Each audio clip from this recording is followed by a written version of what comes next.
Hello and welcome everyone. This is Professor Siddharth Surana. I hope you guys are doing good. और मैं तो हमेशा मस्ती रहता हूँ. Welcome to episode number 8 MCQ season 2 applicable for CA final, and obviously the last chapter of CA final now is transfer pricing. Some very important chapters coming up. Transfer pricing we will be doing in this today's episode number 8. Then once we finish transfer pricing, we move on to heads of income. So we will be doing salary, we will be doing house property, and we will start business profession. Business profession alone has got 337 questions in my book. 337 questions. So obviously it is not possible to finish in one episode. A part of business profession will also be done in today's episode, so that in the next episode we can finish the remaining part of business profession. That will be our episode 9, and we will try that in episode number 10.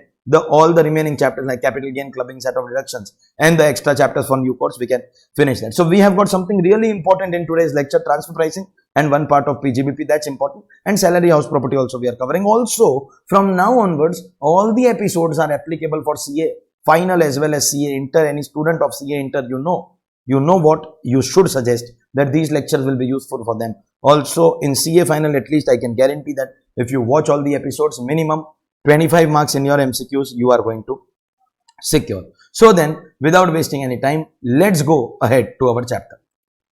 The next chapter that we are having is a chapter called transfer pricing. The questions are starting on page number 113. Let's see, what do we have? The provision relating to limit of interest deduction in respect of debt issued by a non-resident associated enterprise would not apply where the expenditure by way of interest or similar nature is how much? 94B, maximum deduction 30% of EBITDA, but that section is applicable only when the interest amount is exceeding rupees 1 crore. Only when the interest amount is exceeding rupees 1 crore. In the current case, the question is asking not applicable. So if the interest is 2.10 crore, it is applicable. 1.5, it is applicable. 2 crore, it is applicable. But at 1 crore, at exact 1 crore, not applicable. 94B applies only if the interest is greater than, that is exceeding rupees 1 crore. So 1 is D. In respect of any payment made to a person in a notified jurisdictional area, NJ 94A, tax is deductible at higher of the rates specified in Act or the rates in force, or what is the TDS in NJ? Whenever it comes to payment in NJ, the TDS deductible is going to be minimum 30%. Interest paid to a non-resident associated enterprise disallowed under the provisions of the Income Tax Act 1961 during AY 21-22 can be carried forward up. Whatever is the disallowed amount under 94B, the excess over 30% of EBITDA, we can carry it forward. How many years? 8 further years. So when you count the 8 years, you can't count this. The 8 years are after this AY. So AY 22-23, 23-24, 24-25, 25-26, 26-27, 27-28, 28-29 and AY 29-38 further years, which will not include your current year. Fly Limited, an Indian company, has to make secondary adjustment in AY 2021 if the primary adjustment made by it suo motu in its return of income is. When does the concept of secondary adjustment apply? When the amount of primary adjustment is exceeding rupees 92C, exceeding rupees 1 crore. Only then it has to be applicable, whether suo motu or due to additions, whatever be the reason, exceeding rupees 1 crore. So exact 1 crore, 0.7, 0.5 not applicable, but when it is 2 crore is more than 1 crore, therefore applicable. If an Indian company has entered into advance pricing agreement in respect of its international transaction with associated enterprise for previous year 1920, the company decides to make application for rollback. Rollback means current year, and we want to apply it for last 4 years. We want to make it applicable for last 4 years. However, rollback provision shall not be available in respect of the said transaction for a rollback year. Actually, these are points given in income tax rules, not given in income tax act. So let me discuss what. You can apply any advance pricing agreement for current year plus 4 years in future. That's a total of 5 years. Plus you can also apply your advance pricing agreement for past 4 years. Applying your APA for past 4 years is known as rollback, but subject to certain conditions. Condition 1, that in these 4 years, the APA should not have impact of reducing income. So if the APA reduces income, it will not be applicable. For these 4 years, your ROI should have been filed on time. And thirdly, if any of these matters have been subject matter of ITAT, then in that case, again, this APA cannot apply. Essentially, and APA is an agreement between assessee and CBDT. and ITAT and CBDT are bodies at par. The department is under CBDT. तो any matter जिसको ITAT ने consider कर लिया है, then CBDT cannot interfere by way of APA. So what are the conditions for applicability in the past 4 years? Condition 1, it should not reduce income. Condition 2, ITAT should not have taken this matter in consideration. Condition 3, return should be filed on time. And we have to answer, rollback shall not be applicable when such application has the effect of reducing the total income. Then yes, rollback will not be applicable, because applicable only if it does not reduce total income. Determination of ALP of the said transaction has been subject matter of appeal before CIT appeals. CIT appeals work can be changed, and thus APA will be applicable. And in the current question, they are asking not applicable. If the matter has been ITAT consideration, then it will not be applicable. But in CIT, it will be applicable. And we have to answer not applicable. Determination of ALP has been subject matter of appeal before ITAT. So APA not applicable. That is the question. You have to answer when it is not applicable. And return has been furnished under 139(4), that is belated return. APA is applicable only if the return is filed on time. So if it is belated return, not applicable.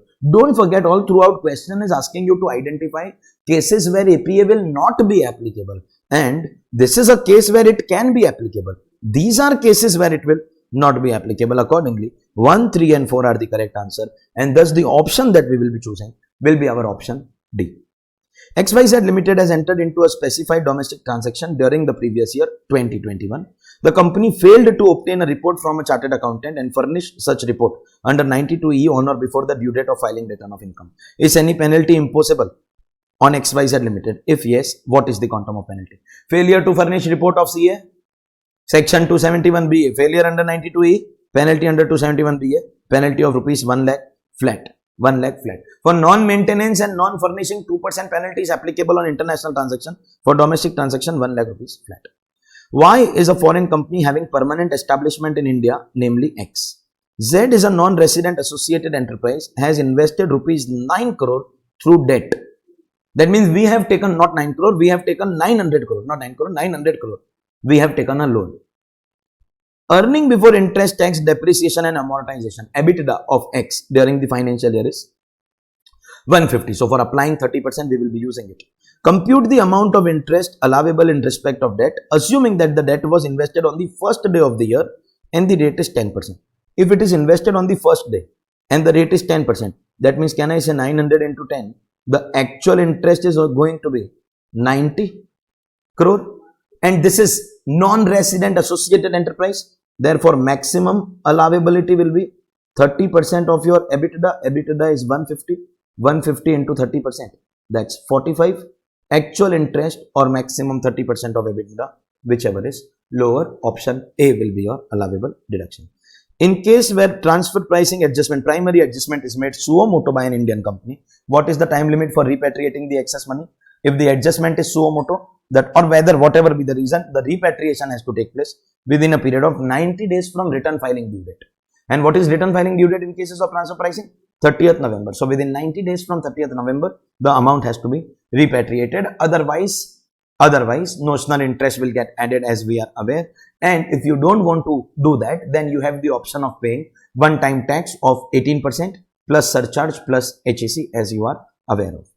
A Limited, an Indian company, has a wholly owned subsidiary in Sri Lanka and it extends corporate guarantee to the said non-resident subsidiary.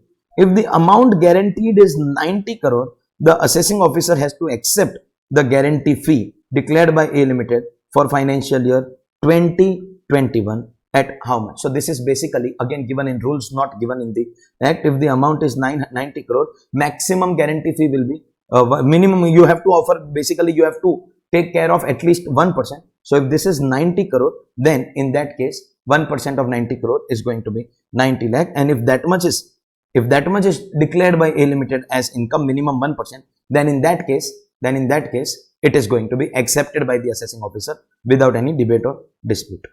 If a country is a notified jurisdictional area, then the rate at which interest receivable from infrastructure debt fund notified under section 1047 is taxable in the hands of Mr. Ram, a resident of country A, and the rate at which tax has to be deducted respectively are.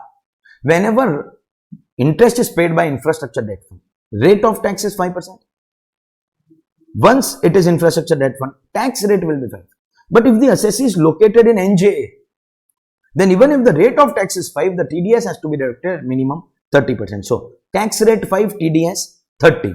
First they are asking tax rate, then they are asking TDS. So you have to see 5 first and then 30. 5 and 30, that's your option D. First 5%, that's tax rate, and 30%, that's TDS rate. ABC Limited has 2 units. Unit 1 is engaged in power generation business, so it's eligible for deduction. Unit 2 is engaged in manufacture of wires, so ineligible. Obviously, there will be a likelihood of manipulation. Both units were set up in Karnataka in the year 2016, and in the year 2021, 20 lakh meters of wire are transferred from Unit 2 to Unit 1. That means from ineligible business to eligible business at 125 per meter when market price was 180. That means, can I say we are under declaring our profits? Actually, we should have sold at 180, but purposely we are selling at 125. So in the wire business, we will be showing less profit. And in the power generation business, we will be showing more profit, and that's okay because it is an eligible business. That means it's a case of manipulation. Which of the following statement is correct? Basically, the transfer pricing addition, if you get to see over here, actual market value is 180. We are doing the transaction at 125. Accordingly, 180 minus 125, 55 rupees per unit, that is per meter, and multiply by 20 lakh, that should be our transfer pricing addition. And under domestic transfer pricing, these are both in India. So this is domestic transfer pricing. If the total value of transactions exceeds 20 crore, that is what is written in the section. The section is a little unclear. If the total is exceeding 20 crore rupees, then domestic transfer pricing will be applicable. Otherwise, we will take care of it in the domestic law itself. Then transfer pricing will not be applicable. So there was a debate and discussion also that there were two opinions actually, that when we calculate the total value of transaction, should we do the difference, because the difference is only this much. This much I am voluntarily declaring. Should we do it at this much value? Because if we do 55 into 20 lakh, we get about some 11 crore or something. And accordingly, if we are getting only 11 crore, then in that case it is less than 20 crore, and our mind will tell us that transfer pricing is not applicable. But as per the recent case study summary which has been released by ICAI, ICAI is following the other opinion. ICAI is saying you cannot check the difference. You have to check the total transaction value. If the total transaction value is exceeding 20 crore rupees, then in that case transfer pricing provision will be attracted. So there is a matter of disagreement. Actually, I believe that we have to see the difference, because that's the transfer pricing addition. But ICAI is not saying difference, they are saying total, and thus now we are going by what ICAI is doing without using our brain, and thus transfer pricing provisions now we will say is going to be applicable. So transfer pricing provision would be attracted, that's the option. Would not be, now we will cancel, only because we are going by ICAI. Would not be, we will cancel. Would not be, we will cancel. We will choose our option A. Which of the following is not an eligible international transaction for application of safe harbor? Let me be very honest, you can ignore if you want the concept of safe harbor rule, but if you want to know what is this, then in the first case it is not an eligible case. Only they are asking not eligible. In the first case you are allowed to offer it as per safe harbor rules, and accordingly our answer is going to be these cases, and we have to accordingly, if you observe the question carefully, we have to decide which of them is not eligible. What do we have to decide? Which of them is not eligible. This user documentation is eligible, so that cannot be our option, and the remaining are not eligible. So we just have to identify that option which is giving us 2, 3, 4 and 5, and that is going to be our option D, that is 2, 3, 4 and 5. But as I said, this is safe harbor rules, you can ignore if you want. XYZ has failed to report an international transaction entered by it with PQR Incorporation, which is a specified foreign company in relation to XYZ Limited. What would be the penalty leviable? If you fail to report any international transaction, that means 2% of the value of transaction is going to be reported. That's your penalty, 2% of the value of transaction for failure to report. And secondly, any international transaction not reported also becomes a case of misreporting. And once it becomes a case of misreporting, 200% of the underreported tax is also going to become our penalty. So you will be having 2% also, and you will be having 200% also. Obviously, 50% is applicable only in cases of underreporting, but not furnishing detail about international transaction will make it a case of misreporting, and thus it will not be 50, it will be 200. Accordingly, 2% will be applicable. 200 will be applicable. 1 and 3 both will be applicable, and thus our answer will be option D. Alpha Limited's total income 21-22 AY 21-22 has increased by 34 lakh due to application of arm's length price by AO on transaction of purchase of goods from foreign holding company in respect of retail trade business carried on by it, and the same has been accepted. So there is addition, transfer pricing addition, expenditure of purchases are disallowed to the extent of difference between actual transaction price and arm's length price. It is going to be disallowed. Then business loss cannot be set off, deductions cannot be claimed, unabsorbed depreciation cannot be set off, business loss in A, deductions in B, and depreciation in 3, all cannot be set off. As per what is written in the transfer pricing chapter, whenever there is any increase in your income due to transfer pricing, you are not allowed to claim any tax benefit from that. What kind of tax benefit? If you are eligible for any 10AA deduction, any chapter 6A deduction, you won't be eligible. But if you have got your brought forward losses, you cannot deny that this is your business income, and against your business income, brought forward losses will be allowed provided they are within the time limit. For example, this is within the time limit, within the period of 8 years. So this will be allowed. Then this statement is wrong. Deductions cannot be claimed. This statement is right. UAD, now one wonders that sir 8 years have elapsed, but for unabsorbed depreciation we get unlimited carry forward. So this will also be allowed, and obviously when out of 3, 2 are allowed, then in that case D will be wrong option. Then the only remaining option that we chose, only chapter 6A deductions will not be allowed. Brought forward losses within the time limit, unabsorbed depreciation, no time limit, it is going to be allowed. Alpha Limited, an Indian company, provides contract R&D services relating to generic pharmaceutical drug to Beta Incorporation, a Swiss company which guarantees 17% of the total borrowings of Alpha Limited. Aggregate value of such transactions during the previous year is 40 crores and the operating expenses are 30 crores. Assuming that Alpha Limited has exercised a valid option for application of, once again, safe harbor rules, what is the minimum operating profit margin? So in safe harbor rules, industry wise percentages are given. As I already told you, you can ignore if you want. In this R&D related industry, on your operating expenditure, operating expense 30, minimum 24% you have to declare. If you declare minimum 24%, then we will make you immune from applicability of transfer pricing notices, etc. So on 30, you have to minimum declare 24%. If you apply 24%, you will get this as your option. It is okay to ignore these MCQs as I am saying. Under which of the following methods arm's length price shall be arithmetical mean of all values included in the data set irrespective of number of entries in the data set? It may be assumed that the variation between arm's length price computed and the transaction price is 5%. Now listen, I wish to bring to your attention a little about the range concept under transfer pricing. Okay, sir, what is this concept called range concept? Our students should not be blank about anything. Let's have a little discussion of what is this thing called range concept under transfer pricing. Range concept under transfer pricing. Okay. First of all, do we know that there are 5 methods of computation of arm's length price which we learn, and then there is any other notified. If out of the 5 methods you are following in profit split method or you are following in any other notified, that last method, then it is always going to be simple average, is what we studied in class also. Always simple average. Then now let's talk about the other methods. Other methods means if you are following in cup method, resale price method, cost plus method, or transactional net margin method, and the entries are less than 6. The number of arm's length price computed by using these method less than 6. Again we will go for simple average. Again we will go for simple average.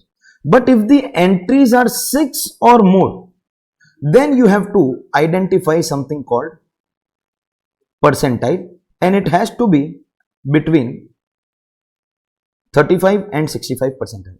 I am discussing the entire range concept which has been released by institute in rules, in income tax in rules, and then later it has been incorporated in our ICAI study material also. Some students had difficulties about understanding this, and thus let us have a full-fledged discussion on this thing called range concept. First of all, if you fall in profit split method, or any other notified method, then apply simple average. Whether the number of entries are 5, 6, 50, 100, apply simple average and finish the story, finish the topic. If it is profit split or any other notified. If it is these other methods and the entries are less than 6, so you have only 5 entries as per cup method, or 4 entries as per RPM method, 3 entries as per cost plus method, then once again same thing will apply. Simple average, same thing what I have written here also, simple average. But if you fall in these cases and the number of entries are 6 or more, then you have to go for something called percentile. Let me explain what this thing called percentile is. There should not be any confusion after the discussion on range concept over here. Supposingly I have cup method. So if profit split or any other, then simple average, finish of the story. If cup method, if I am following cup method, following are the different types of arm's length price that I have obtained. If you remember, cup method is comparable uncontrolled price method. So we will be identifying uncontrolled transaction prices and then we will check whether how many unrelated enterprises with whom we have transacted. Okay. So let's check serial number. There are 1, 2, 3, 4, 5, 6, 7 different unrelated entities with which we have done transaction. So there is one transaction with which we have done transaction with our related party, and then there are 7 unrelated parties with whom we have done our transaction. Let's say at different prices: 80, 72, 85, 90, 110, 130, 125. First question, is this profit split method or any other notified? Then apply simple average, that's your arm's length price, story over. But this is not, this is cup. If it is cup and the entries are less than 6, if it is cup and the entries are less than 6, again simple average and finished. Cup, RPM, CPM, TNMM entries are less than 6, finished. But if it is these 4 methods and the number of entries are 6 or more, then what do you have to do? Please understand. First step, arrange them in ascending order. Arrange in ascending order. So, which is the lowest of all the numbers? 72. Then I think we have 80. Then we have 85, 90, 110, 125, 130. Arrange the numbers in ascending order. Very simple. 4 methods, 6 entries or more. 4 methods, 6 entries or more. Arrange in ascending order. That's your first step. Now check how many total number of entries. You don't have to see the values. You have to see the serial number of entries. Total entries 7. Then do the following two numbers: 7 into 35% and 7 into 65%. Find out. This is known as the percentile. This is school level statistics where we find out the mean, mode, median. In median concept, we used to arrange in ascending order and do something like this. So you just have to find out number of entries into 35 and number of entries into 65%. What do you get? 7 into 0.35 will give you 2.45 and 7 into 0.65 will give you 4.55. Are these whole numbers or between two numbers? Between two numbers, then you have to go to the upper number, upper round of. That means 3 and 5. That means what? 3 and 5. And now identify in our data set which is the third number. Which is the third number? This. And which is the fifth number? This. This is known as my 35th percentile and this is known as my 65th percentile. Total number of entries into 35% into 65%. If it is in decimal, then you have to take the upper number. Directly that will become your answer. So if it is in decimal 2.45, this is your third number is your 35th percentile. And if it is 4.55, then the fifth number is your 65th percentile. Supposingly, the total number of entries, were 100. That means, can I say we will get 35 and 65. These are whole numbers. You cannot take this. Then what you will do? 35th entry plus 36th entry divide by 2. Simple average of them. 65th entry plus 66th entry divide by 2. If this is not a whole number, if it is between two numbers, then directly take the upper number. But if it is a whole number, then directly don't take the third number and the fifth number. Supposingly this 35 and 65 was giving us exact 3 and exact 5. Then we will take the third number and the fourth number and take simple average. We will take the fifth number and the sixth number and the simple average. That is what we will be doing. If the amount is a whole number, then the 35th percentile and the 65th percentile is a whole number, then that number plus the next number and we do simple average. But in our case 2.45 being the 35th percentile is not a whole number, take the next whole number. Same goes for 4.55, take the next whole number, and now this is your range. This is known as the range concept. Any arm's length price between this allowed. So supposingly with your related party you have done transaction between 100 and 110, 85 and 110, sorry, between 85 and 110. Supposingly transaction with your related party is done at 100. Is it between the range? Then this is your arm's length price. No need to do anything.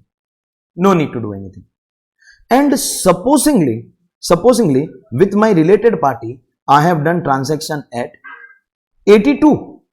Is 82 in this range of 35th and 65th? No. Then I will have to apply the median concept. And what is the median concept? Take the total number of entries, 7. Do 50%.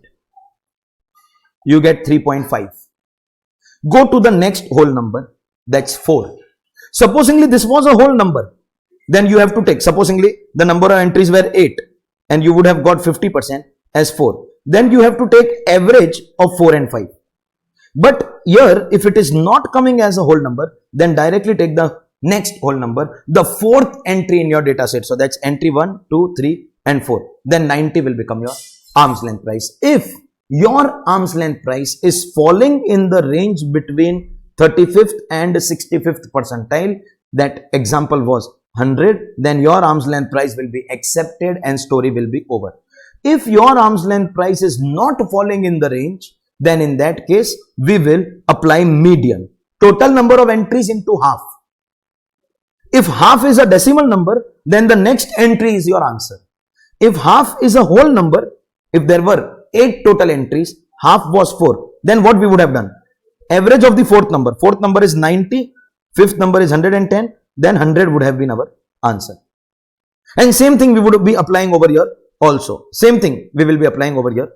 If this was 35 and 65 was a whole number, then this number and next number divide by 2, this number and next number divide by 2, that will be our range, our arm's length price. If falls in that range, then no adjustment required. If does not fall in that range, then this median concept is going to be applicable. I will start from the start again, there should not be any confusion. First of all, if you are in profit split method or any other notified method, then when there are 2 entries, 200 entries, simple average, story over.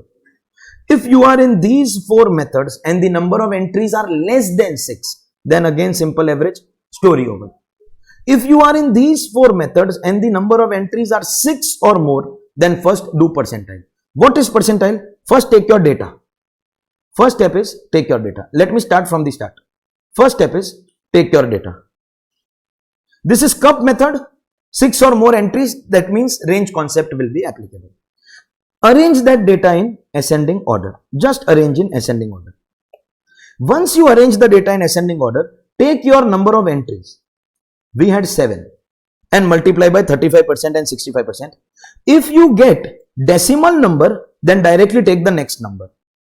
And if you get whole number, say you would have got 3 and 5, then you have to take the average of the third entry and the fourth entry, the average of the fifth entry and the sixth entry. This will become 35th percentile, this will become 65th percentile. Arm's length price should fall between these two. But in our case, because it is a decimal number, directly take the next number, third entry and fifth entry. Third entry and fifth entry, this is the range. If my arm's length price falls in this range, If I transact with my related party between 85 and 110, then that's my answer, story over. But if my arm's length price does not fall in that range, my related party transaction was done at 82, then once again you will have to pick up the total number of entries. Do 50%. That means the middle number. That's 3.5. Decimal, then take the fourth number. Fourth number is your answer. Fourth number. And supposingly, this was a round figure number, say 4. Because if the entries are 8, supposingly I add one more entry, 8. Then I will get a round figure 4. Then you cannot take the fourth number. Then you have to take the fourth number, fifth number, and the simple average of the fourth number and fifth number will be your arm's length price. That's our range concept. And with this, you will be in a position to understand in which of the methods arm's length price shall be arithmetical mean irrespective of number of entries. So in cup, RPM, CPM, TNMM, if the entries are 6 or more, then we have to check 35th and 65th percentile. Otherwise, we will have to apply median. But in PSM, irrespective of number of entries. Which of the following statement is incorrect, keeping in view transfer pricing? ALP shall not be used if the use of ALP results in reduction of returned income. Correct statement, wrong answer. Deduction of chapter 6 or 10 double and not available in respect of income increase. Correct statement. Wrong answer. We have to identify incorrect statement. Transfer pricing applies to specified domestic transaction if their value in the aggregate exceed 20 crore. This is also right option and we have to find out incorrect answer. Penalty under 270A shall be levied if income is increased because of the order of transfer pricing officer and assessee has filed. If you have furnished report, then underreporting, misreporting penalty cannot be applicable. But question is saying shall be levied. So this is the wrong statement and thus this will be our answer. In respect of payment made to any person in NJA, the TDS is deductible. We already saw it will be deductible at 18%. Mr. Dhanush holds shares in both L and M Limited in the context of transfer pricing provisions. L and M can never be associated. No. If the same person holds 26 in both, then they will be associated. L and M are deemed associated enterprise if Mr. Dhanush holds 26 or more in both. That's right. And that's also the answer, I believe. But you should always read all the options. L and M are deemed associated enterprises. If Dhanush holds 26 in L, which in turn holds 26 in M, then in that case, anyways, Dhanush is not required. Directly they are associated. With the involvement of Dhanush, C option is not applicable. L and M, 52%, that is not required. So as we discussed and decided, B is only our answer. AO has referred an international transaction to A to the TPO. Transaction A to the TPO. An assessee during the relevant EY has also entered into international transaction B and specified domestic transaction C. What is the TPO empowered to examine? A, obviously he will examine. But B also being an international transaction, he will be allowed to examine. Being a TPO, he has to take into consideration all international transactions. So only the specified domestic transaction he will not identify, and accordingly transactions A and B. Alpha Limited has entered into international transaction and is subject matter of transfer pricing regulations. Assuming that there has been an increase in total income of Alpha Limited by rupees 3 crore due to application of arm's length price and same has been accepted by Alpha Limited, the said sum of rupees 3 crore is not required to be repatriated. Wrong. Not required to be repatriated is determined as per APA. Wrong. You have to always repatriate. The only benefit available is if you pay that 18% tax, then don't repatriate. Otherwise, you have to. Need not be repatriated due to A and B above. Again wrong. Has to be repatriated in all the cases, failing which it will be a deemed advance, except if you are willing to pay this one-time tax. So pay this one-time tax, otherwise it will be assumed as a loan given. That's your right option. Which of the following dispute resolution measure provides the taxpayer the option to determine transfer price in advance? Which is that option? Advance pricing agreement. Advance ruling is for international transactions, not MAP, not safe harbor, AP. If A Limited in India takes technical services from B Limited, a foreign company in NJA, and B holds only 1% shares in A, which of the following statement is again not correct? A Limited and B Limited. A Limited and B Limited shall be deemed to be associated enterprise and transfer pricing provision shall apply. This is right. Any assessee in notified jurisdictional area, irrespective of your holding percentage, is always treated as associated enterprise. So this is right statement. We have to find out wrong statement. Permissible variation of 3% is not going to be available. Wrong. TDS will be deducted at 40%.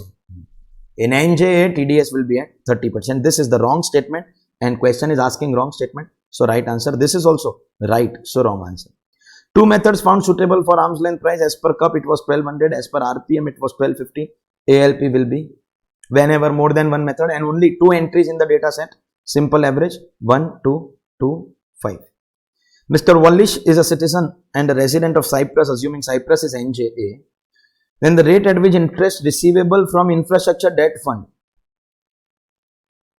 is taxable in the hands of Mr. Wallish, and the rate at which TDS has to be deducted. Tax rate is 5% and TDS is 30. 5 and 30 is given in option A. Obviously exclusive of cess. ABC India Private Limited and XYZ India Private Limited are related parties as defined under section 40A2B, who have entered into transaction for the purchase of goods for 25 lakh on 2nd April 20. The arm's length price is 15 lakhs. Aggregate value of transaction in the previous year is 22.5 crore. Can the transactions be considered as specified domestic transaction to attract transaction? There was a time some years ago where this transaction with related party was allowed to form a part of specified domestic transaction if the total is more than 20 crore. But now couple of years ago they amended the section and related party transactions is not a part of specified domestic. So you just have to invoke the disallowance of 40A2, it will not come in transfer pricing. Is transfer pricing attracted? No, no, no. Transfer pricing not attracted in this case. A Limited, an Indian company, borrowed money from B Incorporation in country B, C Limited in country C, and D Limited in country E, and E Limited in country E. That means A has got borrowings from 4 companies, the details of which are lender B, C, D, E. Amount borrowed 15 crore, 25 crore, 25 crore, 15 crore. Interest paid 1.5, 2.5, 2.5, 1.5. All my common sense is telling me that these are all, if you carefully observe, 10%. Principal into 10% is the interest amount, and the total interest is, I think 4 and 4, 8 crore is your total interest. Is it an associated enterprise? B is yes, associated. D is yes. So as far as the interest paid to B and D are concerned, definitely we are going to apply 94B and restrict it to 30% of EBITDA. As far as C and D are concerned, they are not associated enterprise till the time we are reading the table. So we have understood the table is lender, principal, amount of interest and associated enterprise. B Incorporation has provided guarantee of loan taken by A Limited from C. So listen, C is not an associated enterprise, but our associated enterprise has provided guarantee. That means now C also becomes associated. What is associated enterprise? Our associated enterprise or a third party which got a loan or guarantee from our associated enterprise. D Incorporation has deposited 15 crores with E. That means listen, E gave me 15 crore, but where did E get the money from? From my associated enterprise. That means my associated enterprise B or my associated enterprise D has provided loan or guarantee to other parties C and D, and thus C and D also will be treated as associated. Because of B guarantee, C will be treated, and because of D's funds, E will be treated. In other words, all the 4 companies are associated enterprise. 2 are specifically mentioned, 2 are deemed to be associated enterprise, and in other words, the total interest of 8 crore will be subjected to the 94B limit. The EBITDA for the company is 10 crore rupees. 10 crore. 10 crore is EBITDA. Everything will be considered. Supposingly one of them was not associated, that interest we would have cancelled, but here all are associated. So what is maximum allowable interest? 30% of EBITDA 3 crore, which is more than 1 crore. Our interest is 8 crore, more than 1 crore, and therefore what is the allowable interest? 3 crore. 3 is there in the options also, and therefore obviously you will end up choosing 3. Mar gaya, gada, pagal, mar gaya, disaster. What is the interest to be disallowed? Open your eyes and observe carefully. Out of 8, 3 will be allowed, 5 will be disallowed. 3 and 5 both are in option. If the question is asking us allowed, then this will be our option. Question is asking us disallowed. This is our answer. Look at, you know what, this was appearing to be complicated, but later we realized it is easy. But Institute played with your life over here. And so that we don't allow Institute to play with our life, you have me that acting as a filter which will save you from these things. Under which of the following cases arm's length price will be determined considering the median? Median, that means whenever my arm's length price is not within the 35th and the 65th range, then we have to take the median, total number of entries into 50%. That will be our answer. When cup method and number of entries are 5, then median not applicable. RPM, number of entries are 6, that means range is applicable. Does the price at which the transaction is undertaken fall within the range of 35th and 65th? Yes. If it is within the range, again median not applicable. 7 entries but within the range, again median is not applicable. Cost plus 8 entries and not within the range, then we have to apply the median, total number of entries into 50%. If decimal number, then the next number is your answer. And if it is whole number, then that number and the next number average is your answer. And that is what the concept of median is, only in case of 4. Now that you have understood the range concept, understanding this is not difficult. Less than 6 entries, then percentile will not be applicable only. 6 or more entries, percentile applicable. If between 35 and 65, then directly that is your answer. If not between 35 and 65, then you have to take the median. ABC Limited has undertaken an international transaction of 100 crore with Associated Enterprise BLK. It has failed to furnish report of accountant, which is required. What is going to be your penalty? What is going to be your penalty? 2% will also be applicable because it is international transaction. 1 lakh will also be applicable. If it was specified domestic, then only 1 lakh will be applicable. But here both 2% and 1 lakh both will be applicable, and thus your option will be option C. And that was, ladies and gentlemen, our chapter transfer pricing. Some really difficult questions. And now we move on to our heads of income. Next chapter that we have, first chapter of volume 3, and from now on all the CA Inter students should also be very, very careful, because everything which is being done from now till the end of the portion will be applicable for you. Servant allowance provided by employer to employee. See, if there is helper allowance, then expenditure will be exempt, but servant allowance will be fully taxable. Rani Mukherjee is an actress employed in Yash Raj Films, where she is paid monthly remuneration of rupees 2 lakh. She acts in various films produced by various producers.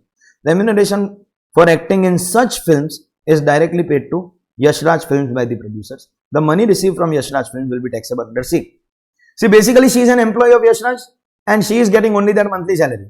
And the remaining producers are paying to Yash Raj because the business belongs to Yash Raj, and thus for Rani Mukherjee, who is an employee, income will be taxable under salary. Salary is taxable on, every child knows this, due or received, whichever is earlier. Income tax paid by the employer on non-monetary perquisite on behalf of employee. Tax paid on non-monetary perquisite, exempt under 10(10)(c). Mr. Bhavik, an employee, instructs his employer that he is not interested in receiving the salary for December 20. Same might be donated to charitable institution. Taxability of such amount in the hands of Mr. Bhavik will be, I don't want salary, that means salary foregone, but salary foregone is also going to be taxable because you have received it already. It is application of income, taxable.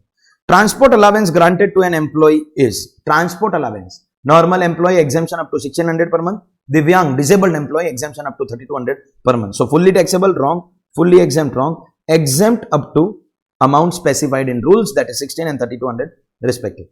Which of the following allowances are exempt? Allowances paid by government to citizen of India, exempt. Salary outside India is taxable, but allowances and perquisites outside India by government are exempt. Allowance of high court judges and UNO employees, everything is going to be exempt. State whether true or false, where gratuity received from 2 or more employers in the same year, then the aggregate amount of gratuity exempt cannot exceed 20 lakhs. So that's the maximum notified limit over lifetime. Obviously true. Children education allowance. Education allowance is 100 per month per child, maximum 2 children. You can have as many children as you want. Exemption is for maximum 2 children. In hostel allowance, it is 300 per month.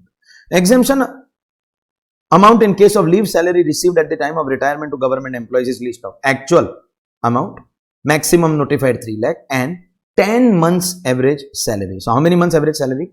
10 months average salary. Any allowance granted for encouraging academic research and training pursuits in educational and research institution provided by employer to employee is, whenever your boss is giving you academic pursuit allowance, take this money, go get that degree and come. So you will take money from your boss, incur some expenditure for getting your degree. Whatever you spend for the education will be exempt, and whatever you retain will be taxable. So fully taxable, no. Fully exempt, no. Amount up to, no. There is no notified amount. For academic pursuit, it is exempt up to the amount spent. On retirement, receipt of accumulated balance of RPF will be exempt only if the employee has rendered continuous service of minimum 5 years. That's also applicable for your RPF maturity section, TDS 192A. Amount of contribution to an approved superannuation fund by the employer with respect to assessee is exempt. Superannuation fund contribution up to 1,50,000 is exempt. A fund constituted under Employee Provident Fund and Miscellaneous Provisions Act, that is also a recognized provident fund. Any fund under the EPF Act obviously has to be RPF. Compensation on account of termination of employment and compensation on account of modification in terms of employment will be. Sir, what is modification of terms of employment? So when I recruit you, let me give you an example. Let me give you exactly an example. Whenever you are paying, you are getting compensation for loss of job or anything, then in that case, or loss of job or change in terms of your job, if it is related to your business activity, it will be taxable under business. If it is related to employment, it will be taxable under salary. Actually, being in the nature of compensation, some assessees were trying to show it as a capital receipt exempt, and thus the law was amended to specifically include. Let me give you an example. Supposingly you are working with Mr. X, who is my competitor, you are his employee. I tell you not to work for him because he is my competitor and you are a very big resource for him. Not to work for him. Don't work for him. You don't want to work for me, you don't work, but don't work for him. If it is an independent professional, then non-competitive fees will be taxable under PGBP. But if it is in the nature of employment, related to employment, then it will be taxable under salary. Excuse me. Let me give you another example. Your boss has recruited you in the Mumbai office and decided a certain amount of salary. But now your boss is changing the terms of your employment. He is saying, no, you don't have to work in Mumbai. You will have to work in Pune. Now you are saying, sir, all my life I have lived in Mumbai. I cannot live away from Mumbai. But no, I will give you extra money for that. That means like a compensation in modification of terms of employment, all that is going to be taxable. Interest credited to the account of employee under statutory provident fund, what will be the treatment? Government employees, fully exempt. If it was public provident fund, that is also exempt. But recognized provident fund, exempt only up to 9.5% per annum. Interest-free loan will not be regarded as perquisite if the amount of loan is up to rupees 20,000. Any loan given up to rupees 20,000, it will not be considered as a perquisite. Standard deduction will be provided. How much is the maximum standard deduction? Actual salary or 50% of actual salary, or 50,000 rupees, whichever is lower. Not 50%, 50,000 rupees. Just like we have 30% in house property, we have 50,000 rupees in salary. Medical facilities provided by employer is fully taxable normally, except 4 cases where it is exempt. If the employer is itself a hospital, employer owned hospital, government hospital, recommended by government hospital or any approved hospital, employer hospital, government hospital, recommended hospital, approved hospital. 4 cases it is exempt, otherwise taxable. So treatment done in hospital maintained by employer, yes, it is falling in the exception. So correct. Maintained by government, correct. And thus both A and B. Actually C will become our most appropriate answer. For those inter students who have recently joined these lectures, remember MCQ can have multiple correct answers. Your task is to choose the most appropriate answer. A is right, B is right, and the C being both is the most appropriate. That is what your task is going to be as far as MCQs are concerned. Question 20. Contribution to which of the following funds by employees is not eligible for deduction? RPF is eligible, SPF is eligible, superannuation is also eligible, but contribution to URPF, unrecognized provident fund, not eligible. Entertainment allowance deduction is available. You should be knowing, you must be knowing only to government employees. Mr. Amit is an employee of Reliance Limited. He gets a subsidized lunch at 25 rupees, but market value is 50. Market value 50, he pays 25. That means, can I say perquisite value is 25 rupees? And as per perquisite valuation rules, perquisite up to 50 rupees is exempt. Perquisite up to 50 rupees is exempt. Though the perquisite is worth 50, but I am paying 25, so my profit is only 25. If this was up to 50, exempt. More than 50 is taxable. Because this is up to 50, it is going to be fully exempt. If the perquisite value, that is 50 minus this, if that amount comes to 50 rupees, more than 50 rupees, then the excess is going to be taxable. But here it is going to be exempt. For the purpose of determining the perquisite value of loan at concessional rate to the employee, SBI rate has to be taken. For perquisite valuation of loan transaction, SBI rate on the first day of the previous year. That is the benchmark rate. SBI rate on the first day is your perquisite rate. If you pay something to your employer, you reduce it from your perquisite value. Maximum ceiling limit for exemption under 1010 in respect of gratuity for POGA employees. Now, POGA, non-POGA, maximum notified exemption over lifetime will be 20 lakh. HRA paid to an employee residing in Indore is exempt up to lower of actual HRA, rent paid minus 10% of salary, or if the employee is residing in Indore, in Mumbai, Chennai, Delhi, Kolkata, it will be 50% of salary, but in other places it will be 40% of salary. Lastly, Mr. Ganesh, a citizen of India, is employed in the Indian Embassy in USA. He is a non-resident for AY 21-22. He received salary and allowances in USA from Government of India.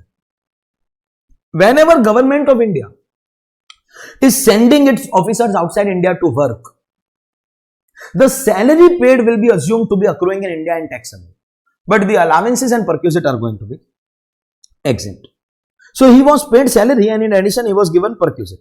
Which is the correct statement? Salary, allowance, perquisite, all are not taxable. Wrong. Salary is taxable, allowance, perquisite exempt. Salary, allowance, perquisite, all are taxable. Wrong. Salary received is taxable, but allowances and perquisite are exempt. This is the right option. Salary is exempt. Again, wrong. Salary is going to be taxable outside India. Government employees outside India, salary taxable, allowances, perquisite will be exempt. That was our income from salary. There may be students of CA final who are watching now and they must be wondering, transfer pricing over. We don't want to watch it. Risk hai. Risk hai. Now I know you are too excited. No, sir, we have watched Harshad Mehta web series. Risk hai to isk hai. This one line is going to create a lot of insolvent people. बहुत लोगों को ये डुबाने वाली है line. Risk hai to isk hai. So if the facility is provided to you, effort is being taken by the faculty, make most of it, and if you don't, then later on the only thing that you should be blaming is your laziness, nothing else. Nothing else. Your institute can never be blamed. You may be belonging to that protest culture, but institute cannot be blamed. Please bear with me. Anyways, after house property, I am going to be doing PGBP. At least I will be starting PGBP and doing some questions of PGBP in the first lecture. At least that much that in the next episode I can finish full PGBP, and in episode number 10 I will try to complete your full MCQ series season 2. But right now I will go to the next chapter. The next chapter that we have is our chapter income from house property. Let's go. Annual value of property being held as stock in trade would be treated as nil for how much time?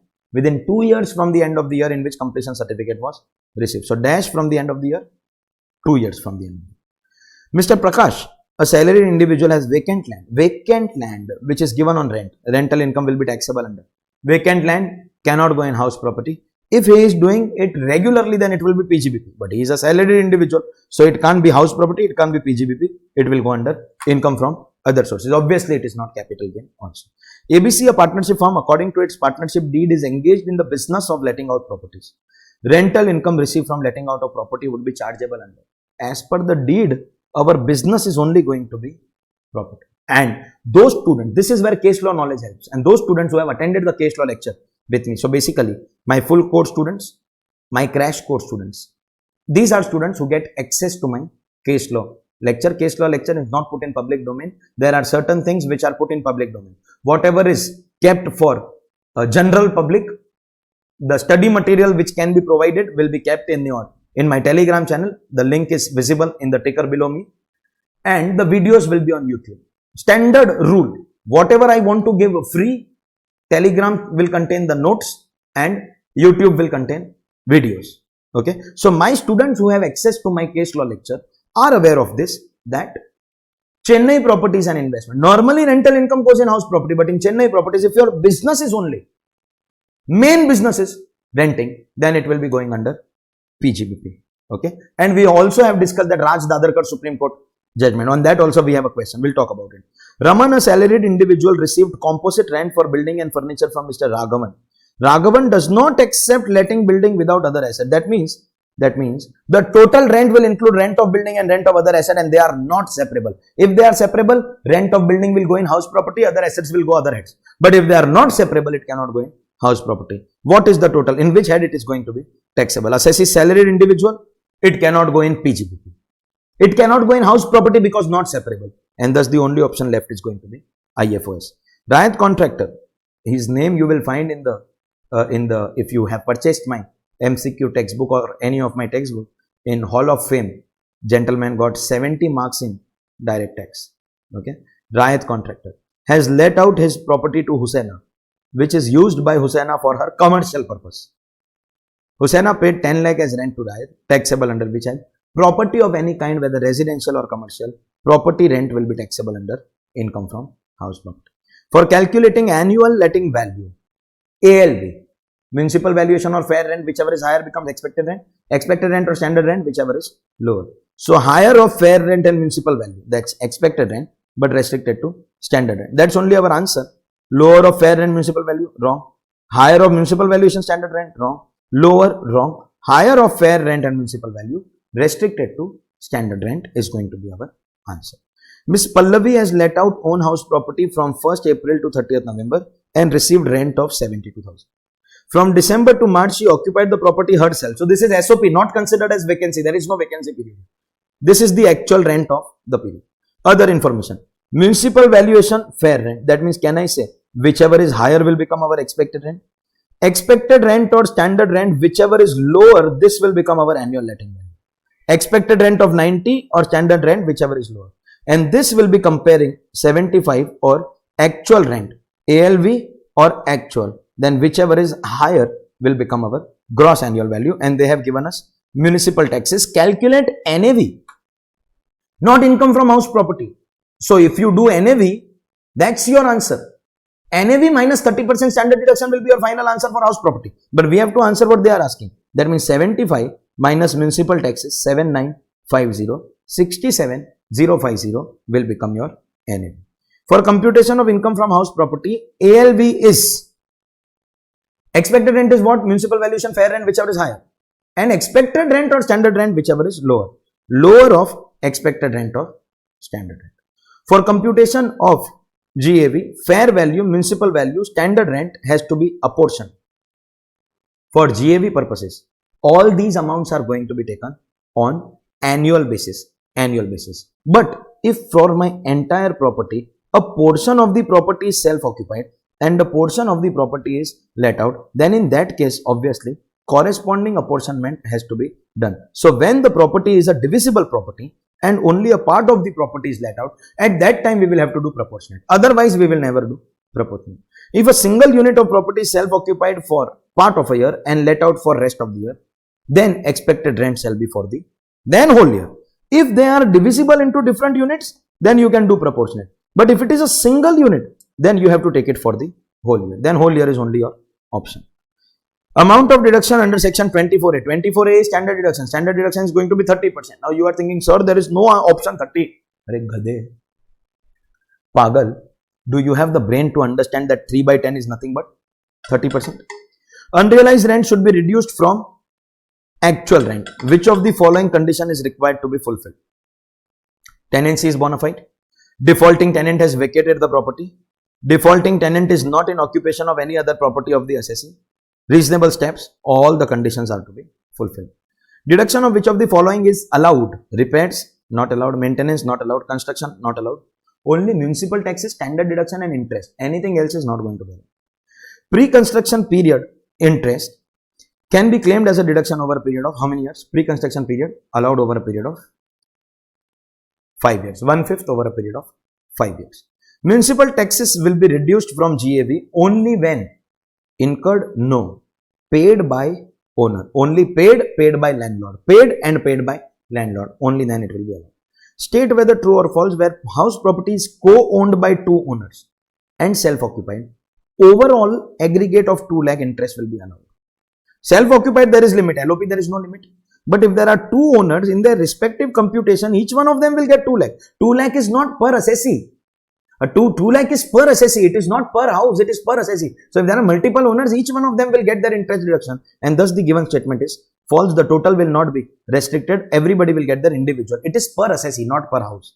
When loan taken is for repair, renewal, reconstruction, in case of SOP, maximum interest will be 30 because 2 lakh limit is allowed only for purchase and construction loan taken on or after 1/4/1999 and construction is completed within a period of 5 years from the end of the year in which the loan was taken, then only it is going to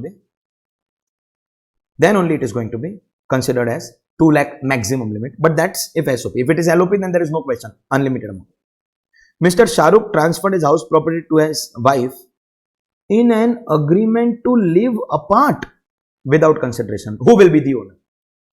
Whenever there is transfer to spouse for inadequate consideration and there is no agreement to live apart, they are living together, then deemed ownership will apply. But if they have separated, then this transfer was not done for tax evasion. We want to separate with each other. So Mr. Shahrukh transfers his property for mental peace. Separate from your wife, you get mental peace. That is the purpose behind the transfer. And thus, his wife only will be treated as the owner. The concept of deemed owner will not be applicable. Deemed owner is applicable if there is no agreement to live apart. But here there is agreement to live apart. Mr. Karan received unrealized rent of 50,000 on 5/6/20 in respect of property held by him in 15/16. In this year, he is not owner. Irrespective, recovery is going to be taxable, but not entire 50 because you get standard deduction of 30%. So 30% will be 15, 35 will be taxable and 35 will be taxable under income from house property. 35 will be taxable house property. Mr. Pankaj let out his house property and received 132. That's actual rent.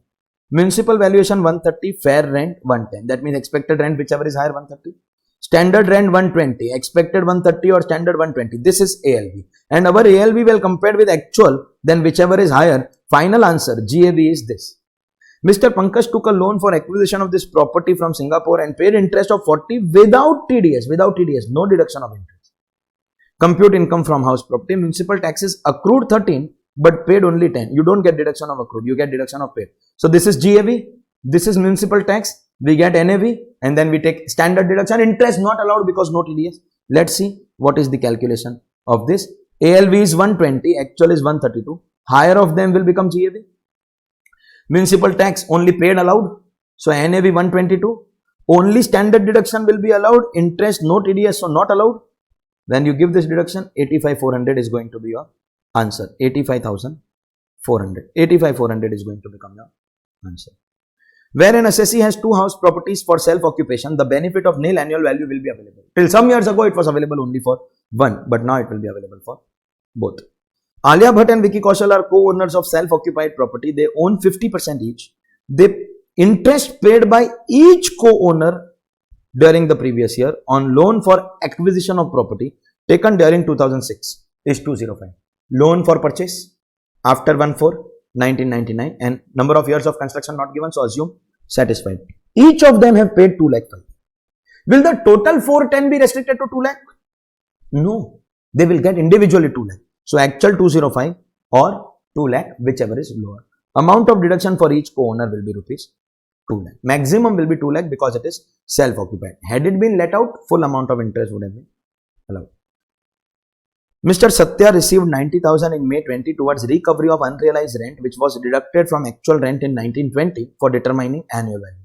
Legal expense irrelevant. This recovery is taxable and not the entire amount after 30% standard deduction. So that's 27,000 deduction. 63,000 is going to be taxable amount. 63,000. Person who acquires any right in or with respect to any building or part thereof that is transferred by way of lease for not less than dash years. If you are taking any property on lease for 12 years or more, that's a huge period and the concept of deemed owner will be applicable. Any person who takes any asset or property is the case here in this chapter, property on lease for a minimum period of 12 years, then you will be taken as the deemed owner for tax purposes. So minimum 12 years. Maximum deduction limit on interest on let out property. No limit. Limit is only on self-occupied property. Treatment of unrealized rent for determining house property income. This is talking about current year unrealized, not recovery. Deducted from expected? No. Deducted from actual rent. Obviously subject to fulfillment of condition. 24B deduction, that is interest deduction. Municipal tax payment basis. Standard deduction is directly 30%. Interest will be on due basis. So only interest which is due is going to be allowed as a deduction. And this question 28 is a combo of Supreme Court judgment of Chennai Properties and Supreme Court judgment of Raj Dadarkar. X Limited is engaged in the business of letting out properties. As per Memorandum of Association of X Limited, letting out properties is the main objective. Whenever as per memorandum, letting out of properties is the main objective, then assessee will get the freedom of classifying this under PGBP. And if that is not the case, then as per Raj Dadarkar case, so this is Chennai Properties case, and if that condition is not satisfied, then as per Raj Dadarkar case, it has to be classified under house property. So at least for X Limited, it will be PGBP. Total income of X Limited comprises only of rental income. Again, it is confirmed that for X Limited, it will go under PGBP. That's the Chennai Properties case. Y Limited is engaged in construction and sale of properties. Construction and sale of properties, which is also its main objective. So main business is not letting out. And as per Memorandum of Association, main objective is sale of property. Incidentally, it lets out some of its properties which are held as stock in trade. So this also includes the case law of New Delhi hotels. All students who have attended the case law lecture are aware of what I am talking about. Which of the following statements are correct? This second assessee will have to put it under house property. So first assessee X Limited PGBP and Y Limited house property. Rental income both house property, wrong. Both PGBP, wrong. X Limited house property, Y Limited PGBP, wrong. Y Limited house property, X Limited PGBP, that's the right answer, and that's the combination of Supreme Court judgments in 2 or 3 different cases. That was our chapter income from house property. Alright then, ladies and gentlemen, let's go ahead to our next chapter, that is profits and gains of business or profession. One thing you need to understand with common sense, that it is not going to be possible to finish 337 in one episode, 337 questions. So I want to finish a good number of questions of PGBP in this episode 8, so that my episode 9 can finish the rest of the chapter. I don't want PGBP to split into 3 chapters or 3 episodes. Okay, so let's see what do we have. Chapter 35 PGBP, starting on page number 125. Method of accounting to be employed for computing PGBP. There are 2 heads of income where you have choice, PGBP, IFRS. Salary, house property and capital gain, they have given you method of accounting. But in PGBP, IFRS, you can choose any of them at your choice. Which of this following is not profit for taxability under section 28? That means which of this is not business income is what you have to decide. Profits in kind, they are taxable. So if in course of your business, you are receiving not money but money's worth, you have to include the value in your income.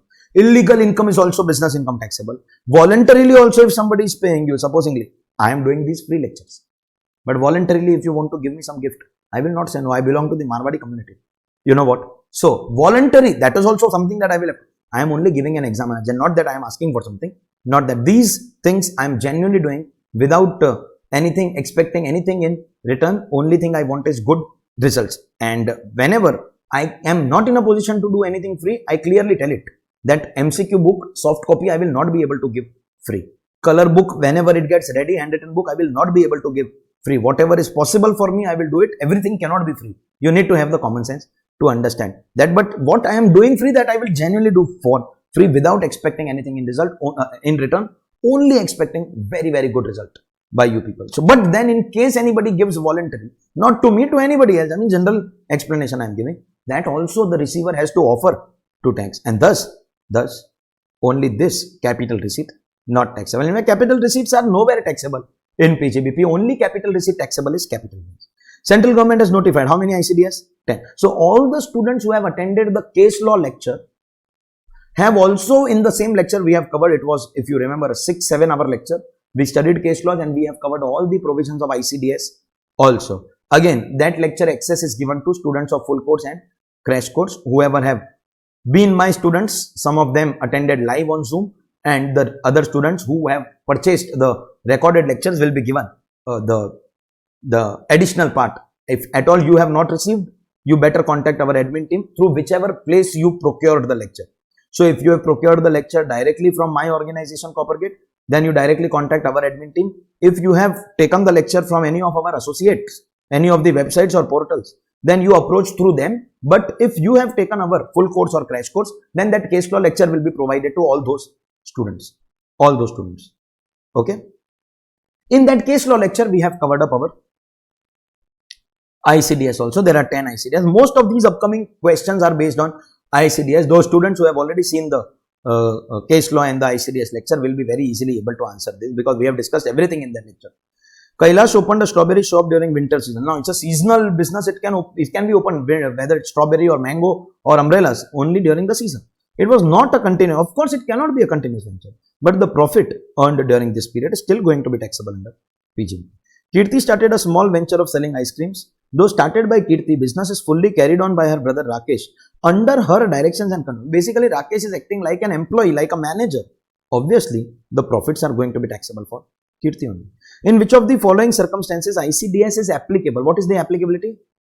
PGBP IFOS, accrual system of accounting, and individual HUF only if covered by 44AB last year on or after 1/4/16 from the year 16-17. So, cash system, not applicable. Individual not audit, not applicable. Computation of income chargeable PGBP IFOS under accrual, absolutely. And for books of accounts also not applicable. For books of accounts you have to maintain what? AS Ind AS. ICDS not applicable. Mr. C, who is required to get his accounts audited under section 44AB, followed cash system of accounting for PGBP. Is ICDS applicable? Not applicable. Cash system ICDS is not applicable. ICDS 1 accounting policies does not recognize loss. Consistency is recognized. Accrual going concern, yes, but prudence, conservatism, that's in fact the main difference between traditional accounting standard and ICDS. ICDS will not recognize the concept of prudence. ICDS 2 inventories deals with what kind of inventories? Raw material, finished good, WIP, anything? So, production process, that's WIP, raw material, consumable, that is all of the above. If there is any conflict between ICDS versus Act, remember, I have taught people already in the case law lecture, ICDS is smaller than the Act. Act is bigger than the ICDS. But if there is contradiction between ICDS and case law, then ICDS is bigger. Act is the biggest, second is ICDS, third is case law. So, with the tax provision, then what will prevail? Income tax provisions will prevail. ICDS 2 valuation of inventory requires inventory to be valued at cost or NRV, same as accounting standard, cost or NRV, whichever is lower. State whether true or false as per ICDS 1 treatment and presentation of transactions has to be governed by form, not substance. Absolutely rubbish. Rather, it is the other way around. It has to be substance over form, and thus the statement is false. Which ICDS recognizes income earned by giving resources yielding interest, royalty and dividend. That means, can I say revenue recognition? Revenue recognition is covered in ICDS 4. By the way, those students who don't have access to my lecture of case law and ICDS, even then, the summary of ICDS will be available to you on my Telegram channel. Summary of ICDS and summary of case. Summary will be provided, video will not be provided. ICDS 3, construction contract is to be applied by whom? Obviously, the contractor. Contractor is receiving revenue and incurring cost in course of the construction contract. So, only for the contractor. Mr. Hirachand is in agency business whereby he is a real estate broker. For Mr. Hirachand, as per ICDS 4, revenue will be gross inflow? No, only amount retained. Supposingly, A and B are doing transaction between each other and I am only a broker H between them. So, the main deal is between them. I will be paying tax only on what I am getting from them. The main deal, generally brokers get only 1%. Broker will pay tax only on what he is getting, only on the amount retained by him. Danger. This one name that is scaring the hell out of me since the last 7 years. If I am afraid of one name, it is this name. You must have guessed who she is. She is an auditor, practicing CA. Conducted audit for 65 days at a client place. How will the revenue be recognized? Under ICDS 4 revenue recognition, if the total period of the contract is less than 90 days, then instead of recognizing as per POCM or straight line, you can wait for the completion of the project completion. So basically, most of you all may be thinking that on completion of service will be your answer because the contract is less than 90 days. Correct? When I see her name, I get afraid and lose my senses out of fear. She is not going to scare you, and you need to keep your brain, eyes, everything open. She is an auditor following cash system. Auditor following cash system. ICDS. Not applicable. If she was following accrual system, then we would have said completion of project. If it was accrual and more than 90 days, then we would have gone for POCM. If the period is fixed but the number of acts are not fixed, then we can go for straight line method. But for cash system, no discussion. ICDS not happening. Mr. Mayank Chabria, once again one of my past students, started his contract work on 31st December 15, but was not able to complete. What is the significance of this date? ICDS came into force from 1617. From financial year 1617, ICDS 3 became applicable. Now for 1617, contract revenue and cost will be recognized. What is written in ICDS 3? Students who have attended the lecture are clearly aware of this. Percentage of completion method, but any contract that you started before ICDS came into force, you can follow the method of accounting that you were following earlier, the method of accounting regularly followed by the SSC prior to incorporation of ICDS. ICDS for revenue recognition requires disclosure of amount of revenue from service transaction, yes. Method used to determine stage of completion, yes. Information relating to progress, yes. All this data is required to be disclosed. All the data is required to be disclosed by the SSC. Everything is going to be disclosed. Okay. Question 19. ICDS 5, tangible fixed asset does not require disclosure of which of the following? Does not require. Depreciation, you have to declare. Otherwise, how will you know that at what rate it has been calculated? Actual cost of WDV, obviously, that will help you to decide the qualifying amount for depreciation with which you can find out. Addition or deduction also have a material impact, so required to be declared. But number of assets that are purchased during the year, that is nowhere required. In fact, in our calculation also, number of assets nowhere required to be disclosed.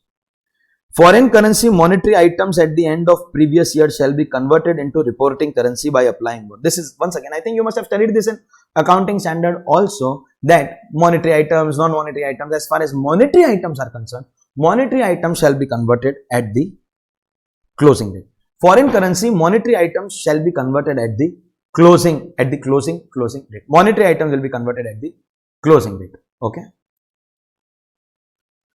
What are the types of government grants as per ICDS 7? Subsidies, duty drawback, cash incentives, all of them are government grants and to be recognized as income immediately, even if the conditions attached to the grant is not fulfilled. When an asset is acquired in exchange of another asset, the value of the acquired asset should be met. Barter. Barter means, can I say, fair value of the asset received is going to be taken as the value. As per ICDS 7, government grants which are related to depreciable fixed assets, directly related to asset. Normal government grants will be directly taken as income. Corpus received by trust is not income, and anything related to depreciable fixed assets shall be reduced from the cost of acquisition. As per ICDS 8, securities, comparison of actual cost on NRV, whichever is lower is our answer.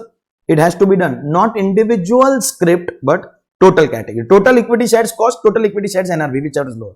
Total preference shares cost, total preference shares NRV, whichever is lower. It has to be done category wise. Mr. Gandhi acquired A, B, C, D shares. Cost of the shares are given, NRV is given. If we go by accounting standard, we have to do lower individually. That is called script wise. But in ICDS, it is not going to be script wise, category wise. So what we will do? We will take the total cost, total NRV. What is the total cost? 1, 2, 3, 4, 5, 560 is your total cost. And this is 3, 390, 410, 460 and 535. Total cost, total NRV, whichever is lower. Total cost or total NRV, whichever is lower. When a security is acquired in exchange of another security, value of acquired security, once again barter, that means, can I say, it is once again going to be fair value of your acquired security. When actual cost initially recognized cannot be ascertained by reference to specific identification, which of the following methods shall be used for subsequent measurement of securities held as stock in trade? Cost or NRV, whichever is lower. But if it cannot be identified, then FIFO is allowed, weighted average is allowed, you can choose. LIFO is not allowed. This is right, this is right. LIFO is not allowed. And now see what is option C. You can choose FIFO or weighted average, any of this at your option. Remember, MCQ is always about choosing the most appropriate answer.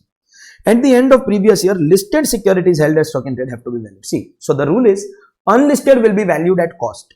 Listed will be valued at cost or NRV, whichever is lower. Cost or NRV, whichever is lower. ICDS 10 requires recognition of contingent asset, contingent liabilities will not be recognized. Only if you have provisions, they will be recognized. Provision of ICDS are applicable for which of the following? Computation of income under PGBP and IFRS? Yes. For MAT, no, that is book profit. For maintenance of books of account, no. This is also no, because A is right and A is also going to be our answer. Which of the following is not dealt by ICDS 9 borrowing cost? treatment of actual or imputed cost of owner's equity and preference capital. What is the cost of capital? Dividend. Obviously, dividend is not borrowing cost, not interest. Then obviously it will not be covered in borrowing cost. Obviously that is our answer, but let's read.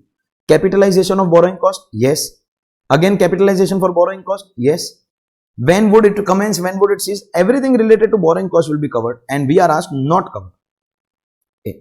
As per ICDS 9, borrowing cost, qualifying asset is an asset that necessarily requires a period of dash months for its acquisition, construction and production.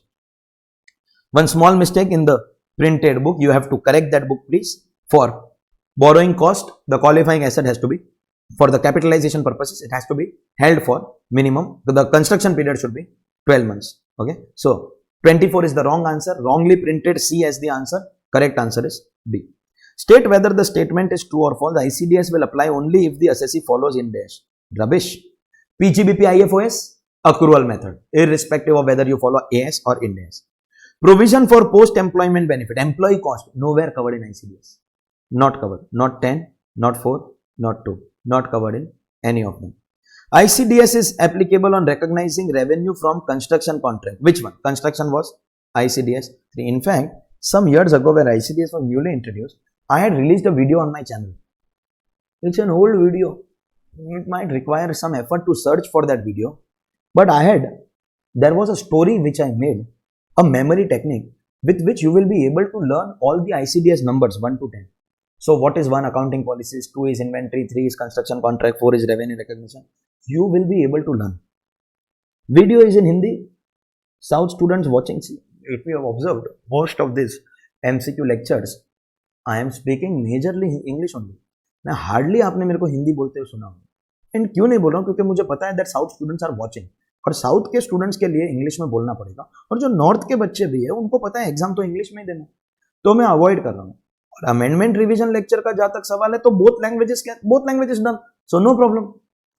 Very soon, once these MCQ lectures will get over, I will be releasing only amendments. That also in both languages. Free resource means YouTube पे available. Both languages. But MCQ is too big. I cannot do 2 languages. और इसलिए मैं English में करता हूँ, सबका काम हो गया. पर वो जो ICDS लर्न करने के लिए वीडियो बनाया, that was in हिंदी. अगर आप कंफर्टेबल हो, if you're comfortable, you can see. Or if you are not comfortable, then ICDS, you have to learn it. ICDS 3 is construction. Search करना पड़ेगा. And if you want the link of that, then comment below this video that I want the link of that. Then I will share the link in the comment section of this video. More comments means obviously, this video becomes a little popular, and then I will obviously share it. Where are the disclosures under ICDS to be made? ICDS disclosures, I don't know whether you know, but as tax auditors, we have to disclose everything about ICDS in our tax audit report. Interest of 50,000 is eligible for capitalization as per ICDS 9. In this, interest of 15,000 is disallowed as per 40. Maybe because TDS is not deducted or something like that. Then what amount will you capitalize? If out of 50, 15 is disallowed, then obviously only 35,000 is going to be capitalized. Unlisted securities should be valued. See, listed cost or NRV, whichever is lower. But for unlisted, it is going to be actual cost only, because determining NRV is a little difficult.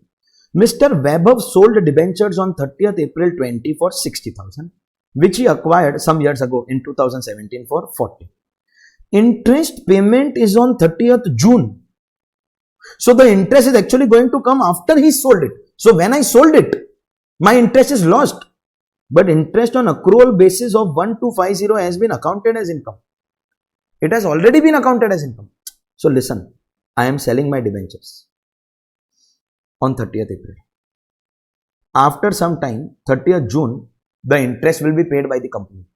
So this person who is buying from me today, I will tell him, there is an X amount of value of my debentures.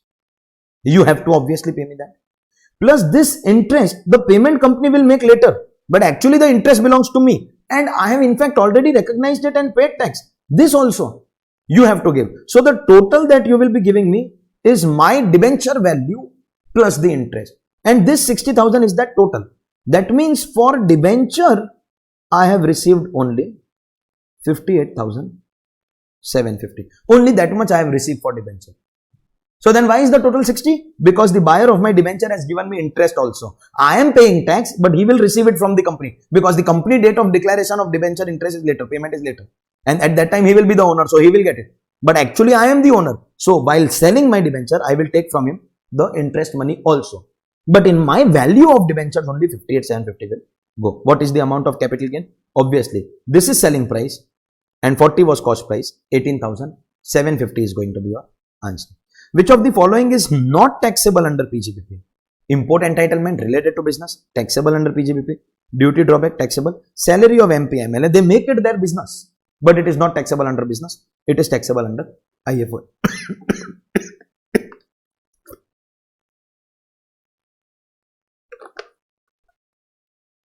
In a partnership firm, Ravish is one of the partners whose capital is 1 lakh in the firm, and firm gave interest on 30,000 to all the partners. So Ravish obviously on 1 lakh he will get 30,000.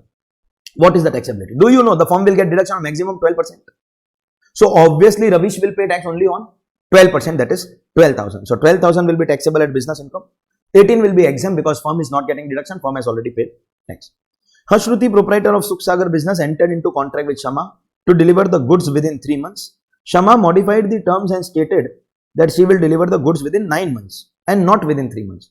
Due to this, obviously, Shama has to pay compensation for changing the modification of the contract, and then the compensation 50,000 received will be taxable under wage head. This is what I was explaining. If the compensation is related to your salary, it will go in employment related salary. But if it is related to business, it will be taxable under PGBP. And if it is not related to both of them, then it will go in IFOS. But under all circumstances, it is going to be taxable. Any sum received on account of transfer of right to carry on any business or profession is chargeable to tax under which head? I am not selling land building plant. I am selling my entire business. Something like a slum sale. You take away my right to do business. And that means, can I say sale of entire business will attract capital gain? Interest received by partner for firm from firm will be deemed to be income under. Anything that partner gets from firm will be taxable under business because actually it is his business. Which of the following is not allowed as a deduction under 30? 30. Rent, trade, taxes, repairs and insurance of building. Even if it is foreign government, allowed. Rent paid to owner, allowed. Capital receipt, not allowed. Question is asking not allowed. Capital receipt we have to take. A capital expenditure we have to take. Depreciation. So capital expenditure not allowed. Everything else will be allowed. Which of the following is a speculation business? Speculation. Which of the following is a speculation business? Hedging contract, part of business activity, not speculation. Forward contract to safeguard ourselves in business, not. Trading in derivatives, we are assuming it is on a recognized stock exchange if not specified. So again, not speculation. But purchase or sale of secure assets without delivery is going to be speculation. Which inventory? When inventory is converted into capital asset, dash of the inventory on date of conversion would be chargeable as business income. Capital asset converted to stock in trade or stock in trade converted into capital asset. The fair market value under both circumstances is going to be taken as selling price for the purpose of business profession income. In order to claim deduction under section 31 for repair, usage of plant means whether active use or passive, whether actually used or kept ready for use. If assessee is the owner of premises and my own premises I am using for business, then obviously notional rent will not be allowed because both income and expense, actual income taxable, actual expense allowed. Mukesh incurred a loss of rupees 50,000 while trading in agricultural commodity derivatives on a recognized stock exchange and CTT is paid. No CTT is paid. Oh, no CTT is paid. This loss is the trading taking place on a recognized stock exchange? Once you are paying or once you are trading on a recognized stock exchange, once the trading is taking place where recognized stock exchange, it will be treated as normal business loss. It will not be speculation loss. It will be treated as normal business loss. For which of the following assets depreciation is not allowed? Building allowed, furniture allowed, business or commercial right, that's intangible allowed, but on land not allowed. Depreciation is allowed on plant. Definition of plant does not include. Books are included, engine is included, equipments are included, but animal not included. For animal, what do we do? When we buy the animal, no deduction. When we sell the animal or the dead body of the animal after a few years, that difference between our original purchase price, maybe say 10 lakh we purchase the animal and the dead body sold for 1 lakh, then 9 lakh net cost is allowed as allowance in the year when we sell that animal. Currently no deduction. In a business, plant is used only for 3 months for business purpose. Total expense on repairs made during the year is 12,000. What will be the deduction? See, maybe it's a seasonal business and working only for 3 months. You cannot assume that for remaining, if they mention that the remaining 9 months you are using for personal purpose, then you can disallow proportionate, that 12,000 into 3 by 12 will be allowed. But it is possible that the rest of the year there is no business because it is seasonal till the time they don't specify about any personal component, even if it is used for 3 months, not used for 3 months, maybe we don't need it. Possible or no? Supposingly, when I am recording my lectures, I need this system, this software which I am doing. When I am not recording, when I am taking classes, at that time I don't need it. But still the expenses of the full year are going to be allowed as a deduction. AB Limited earned a profit of rupees 12 lakh before depreciation, as he does not want to deduct it from profit. Depreciation for the whole year is 80,000. Depreciation is not optional. You cannot choose to not take depreciation. If depreciation is allowed, it is not allowed. It is compulsory. And consequently, 11 lakh 20,000 is going to be your taxable income. Deduction allowable with respect to premium paid for insuring the machinery, plant or furniture, subject to which of the following deduction? Insurance must be against risk of damage, so obviously, और किसके लिए होता है insurance? Asset must be used by the assessee, obviously.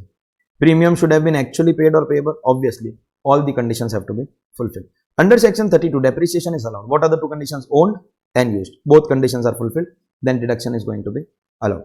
Goli Private Limited has acquired a second-hand machinery for rupees 8 lakh on 18th October 19, that is last year, and it was not put to use last year. And in this year 2021, you have put to use on 17th October. What will be the depreciation? First of all, second-hand, so only normal, no additional. And normal is 15. You may be wondering, sir, less than 180, so half. But when does less than 180 apply? Purchase during the year, used for less than 180, both have to happen in the current year. In this case, the purchase happened in the last year. And current year we use for less than 180 days. That means both conditions are not fulfilled in the current year. And thus half rate will not apply. Full 8 lakh will be eligible for 15% deduction. And accordingly, 8 lakh into 15%, 120 is going to be answer. Depreciation is allowed on plant. Plant includes what? Animal, already discussed, no. Stock is not plant. Human body also no. Vehicle is included. Asit Limited has the following assets. Bridges, trademark, animal, vehicle, books. Depreciation will not be available. Once again, as we are aware, animal, no depreciation. Otherwise, bridges, trademark, vehicle, everywhere you will get depreciation. Where an asset is acquired and put to use for less than dash days, then depreciation will be half. Acquired and put to use for less than 180 days. Additional depreciation is available on what? Second hand? No. New plant and machinery. Ships, aircraft, motor car? No. Only new machinery it will be available. Rate of additional depreciation under section 32 will be dash for asset acquired on 1st April of previous year and put to use in Mumbai. What is the rate of additional depreciation? 20%. 1st April, no. If it was less than 180 days, then we would have chosen 10. But it is full year. So our answer is going to be 20%. Standby equipment, fire extinguisher and machinery parts can be capitalized once it is ready to use, put to use, any of the above cannot be capitalized. Two conditions to get depreciation deduction: owned and used, owned and used, owned and used. The use will include passive use, and passive use means anything which is kept ready for use is also going to be eligible. Jethalal and company purchased AC and installed in office on 5th December 20. Additional depreciation. Manufacturer, plant and machinery, new and eligible. Eligible is anything which is used for manufacturing activity. Anything installed in office. Normal will be allowed, but additional depreciation is not going to be allowed. Jamwal Private Limited owned an asset which it provided on lease to Pankaj Limited. Who will take the depreciation? This is directly testing you on the knowledge of the case law of ICDS Limited. If I am in the business of leasing and I am providing you it on lease, that means I am using it for my leasing business, owned and used by both Jamwal, and consequently ICDS Limited case law, nothing else. Nothing else. Okay. So Jamwal will be eligible. Which of the following undertaking has an option to either use SLM or WDV? Which the whole world WDV is compulsory. Only one business? Power generation. Rate of depreciation for temporary wooden structure. So basically, some of the block rates, not important ones, are being tested over here. While teaching PGBP in class, I told this to students that sometimes the not important ones can also be tested in MCQ. For temporary wooden structure, 40%. Air pollution control equipment also it is 40%. Modi LLP purchased machine for 960 on 9 July 20. Machine was used outside India by the previous owner. Is additional depreciation allowable? Imported second hand is covered in 10 AA, covered in 35 AD, but here it is not covered. Additional depreciation not allowed. Even if it is imported second hand, not allowed. It has to be new, then only it is going to be allowed. What is the rate of depreciation for furniture and fixture? Well, this is also one of the marked ones and important ones. Rate of depreciation for motor buses used in the business of running them on hire is going to be 30%. All you are required to do is go through the rates once in the textbook. ABC Limited is engaged in printing business. It purchased a new machinery on 5th October 20 for 15 lakh rupees. The total depreciation allowable under section 32 will be what? Some people will say, sir, machinery 15 lakh into 15%, 225. Rubbish. Rubbish. See what are the 4 possible mistakes. One is correct. What are the 3 mistakes? And what are the 3 options that I have taken? Let's see. Calculation. Question 72 of PGBP. Cost of the machinery is 15 lakh rupees. Number of days. March, I have gone in reverse order. March, February, January, December, November and October. From 5th we will count. No, check the date. 5th October. So 27 days. That gives you a total of 170. You can also confirm this. Less than 180 days. So half rate. So anybody doing 15 lakh into 15% to 25 wrong. Anybody doing 15 lakh into 15% into half also wrong. Because you can't stop here. This is printing. Printing is ineligible for additional depreciation as a manufacturer. Printing is not considered as manufacture for the purpose of section 115 BAB in new regime. For the purpose of section 115 BAB in new regime, printing is excluded. But for additional depreciation, printing activity is going to be eligible. So 15 lakh into 20% and here also it will be half. So 15 lakh into 15% into half, 20 into half, or totally you can take this total into half. This is your only option. So anybody not remembering half, that's one of my wrong options. Anybody not remembering additional depreciation at all, that's one of your wrong options. I have chosen the wrong options very, very carefully. Well, the right answer is only 262,500, which is half for both normal and additional. Ashish purchased second hand. Additional is over, not coming in discussion. Of rupees 35,000 from Miss Seema, and the asset was put to use on 15 September. So half will also not apply. Why half will also not apply? Because it is more than 180 days. He paid 12,000 in cash and the rest is paid by account pay check. That means cash more than 10,000, that much will be ineligible. So on 35 he won't get, he will get only on 23. Half rate not applicable, additional not applicable. Very easy. 23,000 into 15%. Cost is 35, but 12 not eligible. So 23 into 15%, 3,450 is going to be your answer. Rate of depreciation for windmills installed on or after 1/4/14. Again, test on the block rate of depreciation, block rate of windmill 40%. Cost for the purpose of depreciation means the amount that you will add in the block, and that has to be obviously your actual cost of the asset. Manisha Lesser gave on hire to Mr. Karan, wherein Karan will pay 10,000 per month to Manisha as installment.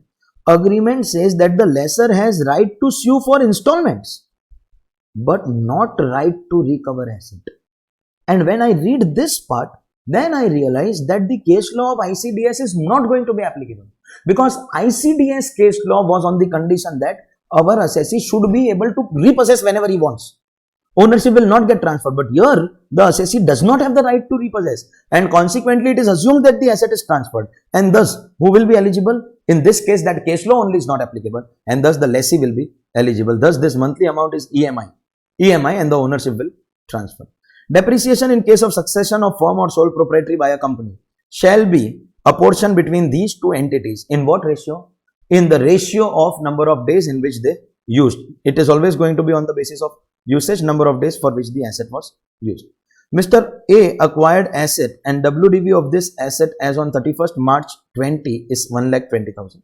The asset was transferred on 5th August for 5 lakh and again reacquired for 4,15,000. That means same asset given back and taken back. That means opening WDV, closing WDV will remain same, and accordingly the amount eligible will be 120 only. You sold the same asset, acquired the same asset. Any change in your WDV is not going to be acceptable. Mr. Jawar, a retailer acquired furniture on 10/5/20 for 10,000 in cash, on 15/5/20 for 15,000 and 20,000 by bearer check and account pay check respectively. So 15 is bearer check and 20 is account pay check. Depreciation will be, see, first we have to decide the eligible amount. Then we know that all the dates are before October. So more than 180 days, full rate and rate of furniture is 10%. We just have to identify eligible. 20, of course, account pay check. 15 is bearer check. Some are wondering, sir, this is cash, not allowed. Only if greater than 10,000 not allowed. Otherwise allowed. This is exact 10,000 and therefore this is allowed. So 20 allowed, 10 allowed, 30 into 10%, no half rate because everything is before. In fact, it is April and it is only May month and thus 3,000 is going to be your depreciation. 30 into 10%.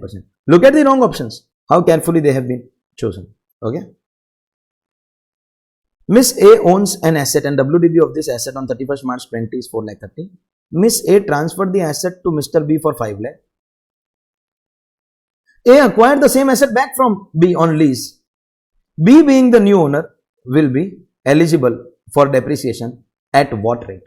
Whenever there is a transaction of sale and lease back, so I sell you my asset and take it back on hire. So my WDV will become your depreciable amount and accordingly the WDV of this, whatever be the transaction price, my WDV, so whichever is lower in fact. So if I would have sold for 4 lakh and if it's less than that value, then automatically that much I am taking in capital gain, then we will be taking the reduced value. So this way or that way, whichever is lower, here it is going to be 4,30,000. Mr. X acquires an asset which was previously used for scientific research for 275 and deduction was claimed. Asset was brought into the use for business after completion of research. Then what will be the actual cost to be included in the block? Have you already taken full cost of the asset as deduction? And consequently, now it is going to be 0. You will not get any further deduction. Where a depreciable asset is acquired by way of gift or inheritance, what is the actual cost? Normally, gift will inheritance, cost to the previous owner. But in case of depreciable asset, obviously it is going to be WDV of the previous owner. Asset acquired outside India by an assessee being non-resident and such asset is brought by him to India, used for the purpose of his business or profession. What will he do? He will take the actual cost. But that actual cost was incurred many years ago, like 10 years ago. That cannot be the depreciable value today. So we will take the cost at 10 years ago. We will assume that over these 10 years he took depreciation. And after taking depreciation, what is the opening WDV of the block today? Assuming that he took depreciation. Therefore, we call it notional depreciation. On the assumption that he took depreciation, what is going to be the WDV today? That is going to be your depreciable value. So, cost less the notional depreciation till today. Same goes for the next case. Building which was previously property, personal property, no depreciation. Now, I am converting it into my office. So, I will take the original cost of many years ago and assume that I have taken depreciation over the years and today's opening WDV, that is original cost less the notional depreciation over the years. If any capital asset is transferred by the amalgamating company to the amalgamated Indian company, actual cost of the transferred asset will be. When the asset is transferred from amalgamating company to the amalgamated company, it is not a taxable transfer. Because it is not a taxable transfer, the cost of the previous owner concept will be applicable. But if it is a depreciable asset, then obviously the WDV of the previous company, that is amalgamating company, will become the cost of acquisition. In which of the following situation depreciation will not, you have to identify, not be available? Cost includes payment in cash in excess of 10,000, so not available. Interest paid in relation to asset after the asset is put to use is capitalized, correct? Not only interest up to put to use is going to be capitalized, so not available. Capital asset transferred by amalgamating company to amalgamated company, depreciation will be available, so wrong answer. Building previously used for personal purpose now brought to business, allowed. Cost less notional depreciation will be the starting value. So only the first two cases are our right answer. Accordingly, we will choose option A. Holding company transferred asset to its wholly owned subsidiary on 5/4/20. Holding company has taken deduction of 35 AD. What is the cost of acquisition of subsidiary company? Whenever there is transfer of capital asset by holding company to 100% subsidiary, it is not a taxable transfer. And because it is not a taxable transfer, then nothing is going to be taxable, and accordingly, we will not be taking anything in the cost of acquisition. Carried forward unabsorbed depreciation can be set off against. UAD is the only loss which can be set off against anything. So it can be set off against house property, PGBP, capital gain, except salary and casual winnings, anything. Any head except salary and casual winning. Any head except salary and casual winning. So I think we are already at 1 hour 45 minutes and we have done a good number of questions of PGBP in today's class. So what we will do is the remaining questions of PGBP very peacefully, 337 minus about these 90 odd questions that we have done. So about 240 questions or something, we will be able to peacefully complete the remaining part of PGBP in our next class. So that I will declare the end of episode 8. We will see you in episode 9 where we will continue with our PGBP. Very, very important lecture, the episode 9.